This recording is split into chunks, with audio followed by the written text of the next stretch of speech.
Quand la tristesse arrive, je sais tu es là, toujours près de moi.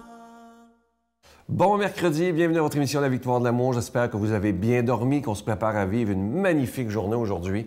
J'aimerais saluer d'une façon particulière les gens du Nouveau-Brunswick. Je sais que vous êtes très nombreux à nous écouter, alors je vous salue d'une façon particulière ce matin. Et on rejoint notre ami, comme on le fait tous les mercredis, le bon docteur Gaétan Brouillard.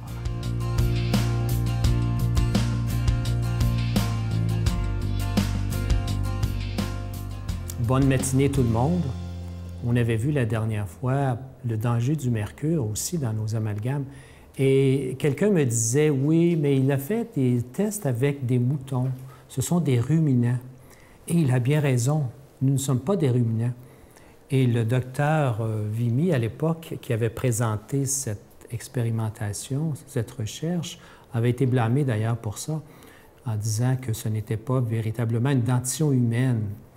Et donc, le docteur Vimy a donc décidé de prendre cette fois-ci des singes avec le même protocole. Et il s'est aperçu des résultats, à sa grande stupéfaction, des résultats aussi percutants.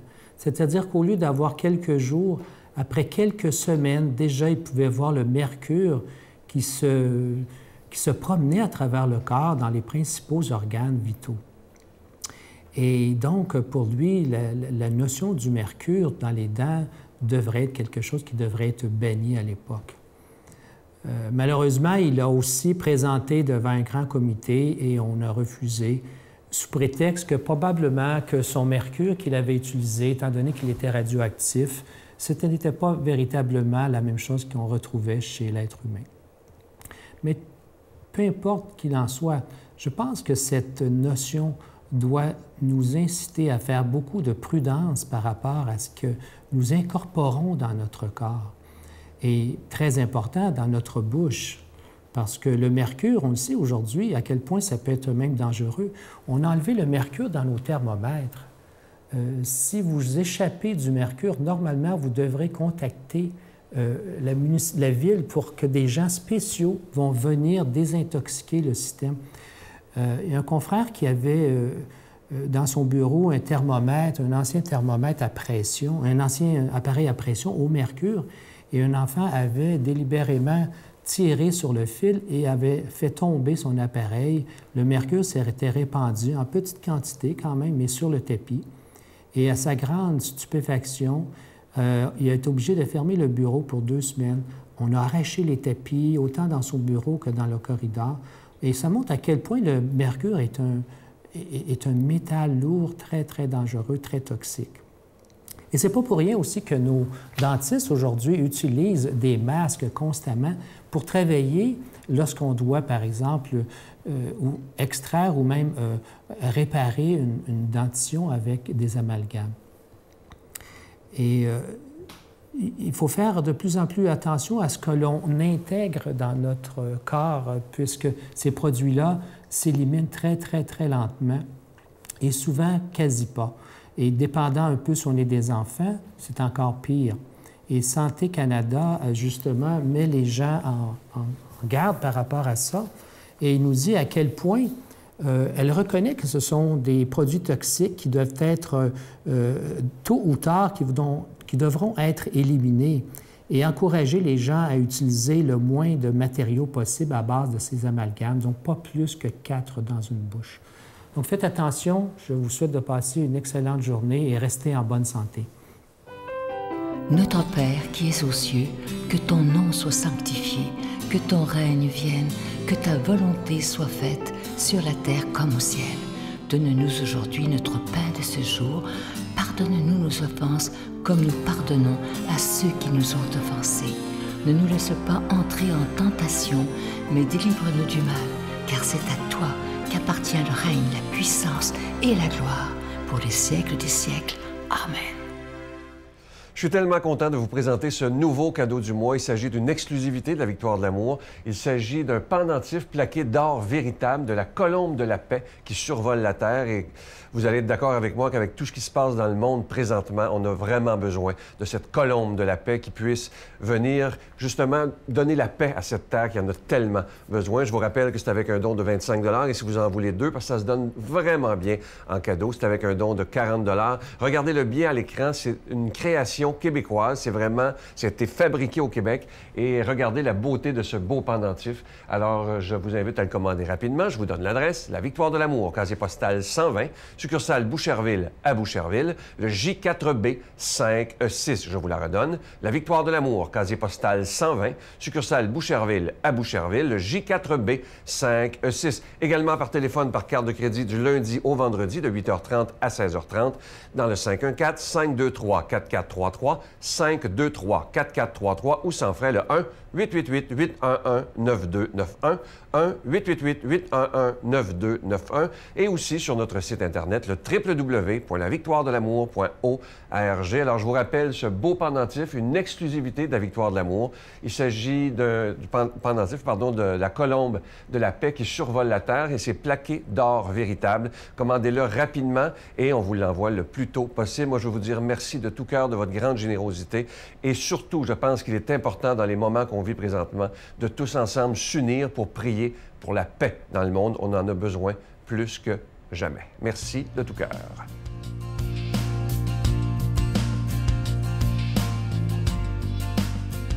Mon Dieu, donnez-moi la sérénité d'accepter les choses que je ne peux changer, le courage de changer les choses que je peux et la sagesse d'en connaître la différence. Amen. On rejoint notre ami, on l'aime beaucoup, lui, pour sa grande profondeur, l'abbé Éloi Giard.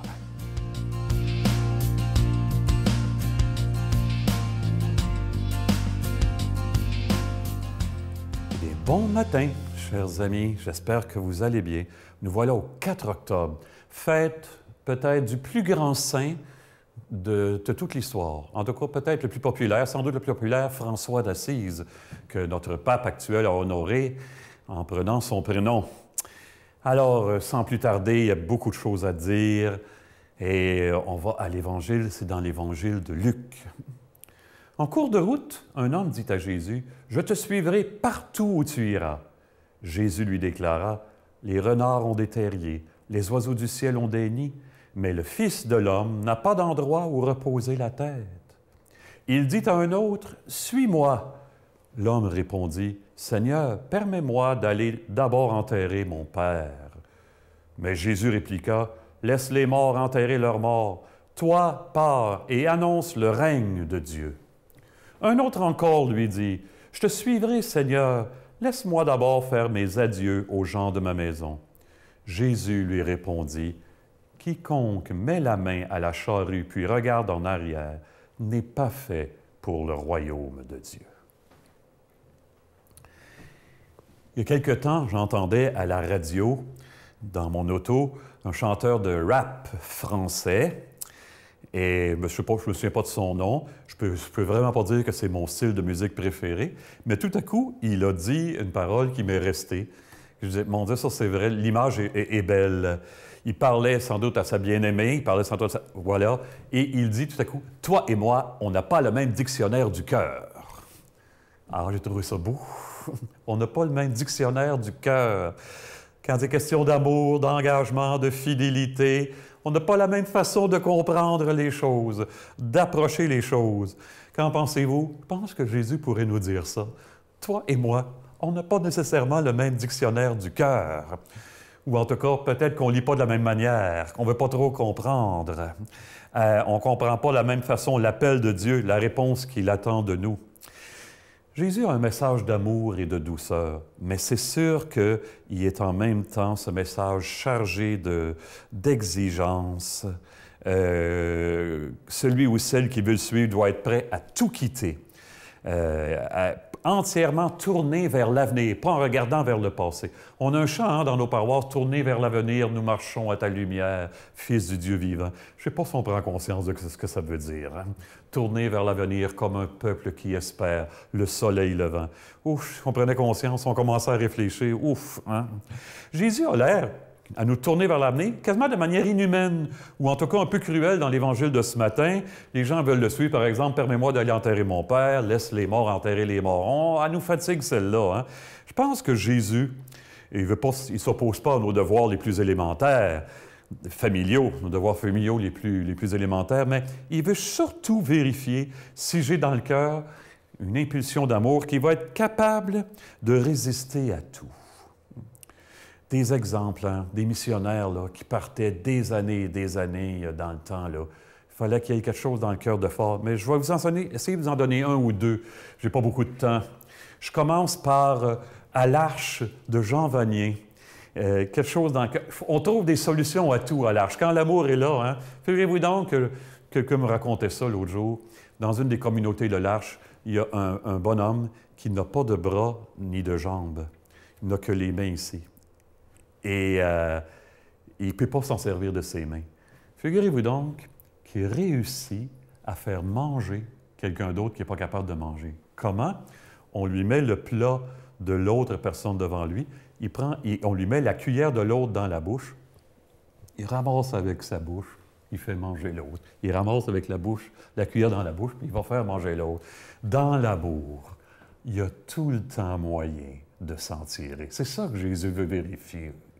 Souvenez-vous des attentats qui ont eu lieu au Bataclan à Paris il y a plusieurs mois. Il y avait au-delà de 100 morts, l'attentat terroriste. Hein? 2-3 jours après, il y a un homme qui a écrit un article dans le journal disant aux terroristes « Vous n'aurez pas ma haine. » Je pense que j'en ai déjà parlé, mais je trouve ça important de rappeler ça. « Vous n'aurez pas ma haine. » C'est ça que vous voudriez? Non. Dans l'amour, je vais aller plus loin que ça. Je n'entrerai pas dans un engrenage, dans une spirale de violence sans fin. On va couper ça. Hey, on ne se pètera pas les bretelles, les chrétiens, pour rien, là, mais on n'est pas si pire quand c'est question de se débrouiller avec l'amour. Si on avait du temps, là, on pourrait se donner des exemples que les gens ne savent pas et qui les éblouiraient en quelque part s'ils savaient tout ce qui se fait. François d'Assise, il l'avait compris, peut-être mieux que n'importe qui d'entre nous, hein? Lui qui s'était tellement converti qu'il ne revendiquait plus aucune autre forme de pouvoir que son authenticité et sa pauvreté. Ça doit nous faire réfléchir. Que Dieu nous bénisse en ce sens, lui qui est Père, Fils et Esprit. Amen. Bonne vie, bonne journée tout le monde. Je vous salue Marie, pleine de grâce. Le Seigneur est avec vous. Vous êtes bénie entre toutes les femmes, et Jésus, le fruit de vos entrailles, est béni. Sainte Marie, Mère de Dieu, priez pour nous pauvres pécheurs, maintenant et à l'heure de notre mort. Amen.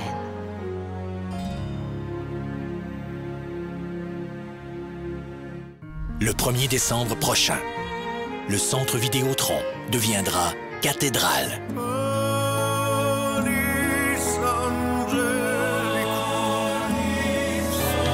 Mario Pelcha et les prêtres. Sans oublier la voix angélique de Sophia Rose Boulanger.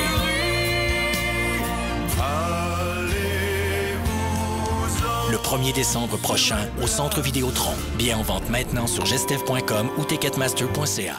Je vous laisse avec une très belle pensée qui dit ceci, écoutez bien. Libérer l'âme du ressentiment, c'est le premier pas vers la guérison. Et ça, c'est tellement vrai, que ce soit la guérison intérieure ou même parfois la guérison physique. Vous savez que le ressentiment, c'est lorsqu'on n'aime pas quelqu'un, lorsqu'on a des désirs de vengeance, lorsqu'on a de la haine en nous. Ça ne peut pas nous garder en santé, autant intérieurement que physiquement. Si on décide de demander au Seigneur de nous... Il y a des choses qu'on se dit, c'est impardonnable. Mais si on demande au Seigneur de nous aider à pardonner l'impardonnable, nous serons beaucoup plus heureux. Ça, j'en suis convaincu. De toute façon, toutes les études le disent. Le pardon, ça libère et ça rend libre. Aïe. Et je lui ai dit, tu as déjà tout en toi pour vivre ta vie de petit garçon et de grandir comme toi tu le souhaites. Tu es né libre dans un pays libre, libre d'agir, de penser, de faire et de rêver ce que tu veux, ce que beaucoup de gens dans le monde ne peuvent pas faire. Ouais. Waouh! Le jeune garçon s'est assis et il m'a dit « J'ai compris ».